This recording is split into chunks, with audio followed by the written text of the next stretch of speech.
পাতা নয়, গাছে ঝুলছে টাকা। আছে 2 থেকে 200 টাকার নোট। রূপকথার টাকার গাছ যেন ধরা দিয়েছে বাস্তবে।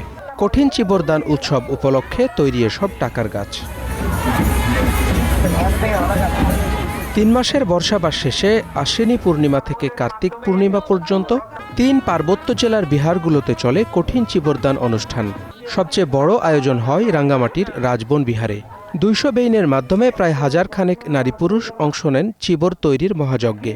মাত্র 24 ঘন্টার মধ্যে তুলা থেকে সুতা রং করে কাপড় বুনা, আবার সেই কাপড় সেলাই করে উপহার দেওয়া হয় ভিক্ষুদের। 24 ঘন্টা বুননের মাধ্যমে যে কাপড়টা তৈরি করি ওই কাপড়টা আমরা ভান্তিদেরকে দান করি। এটা হচ্ছে কঠিন চিবরদান। কঠিন চিবরদান হচ্ছে দানের মধ্যে সবকিছু উৎকৃষ্ট দান হিসেবে ধরা হয় আর দানের মাধ্যমে পুণ্য লাভ করা হয়ে থাকে। আর কঠিন চিবরদানের মধ্যে রাঙ্গামাটিতে যতগুলো সম্প্রদায় আছে সবগুলোর একটা মিলন মেলাও বলা যায়। এটা আমরা সকল বিশ্বের মানুষ শান্তিতে বসবাস করুক, সকল প্রাণী যাতে সুখী হয়, আমরা এই প্রার্থনা করব। আমাদের মূলত এই উদ্দেশ্য, আমাদের এই কঠিন চিবরদানের মূল।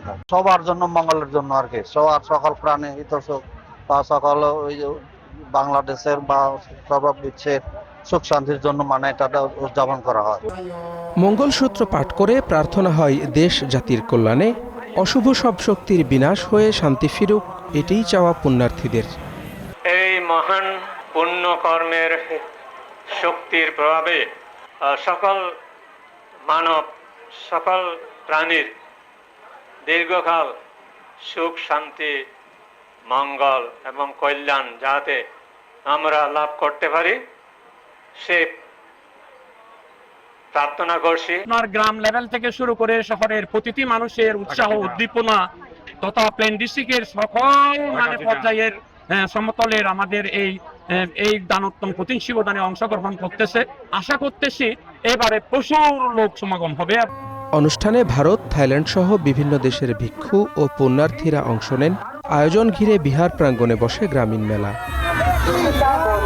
Desk report, star news.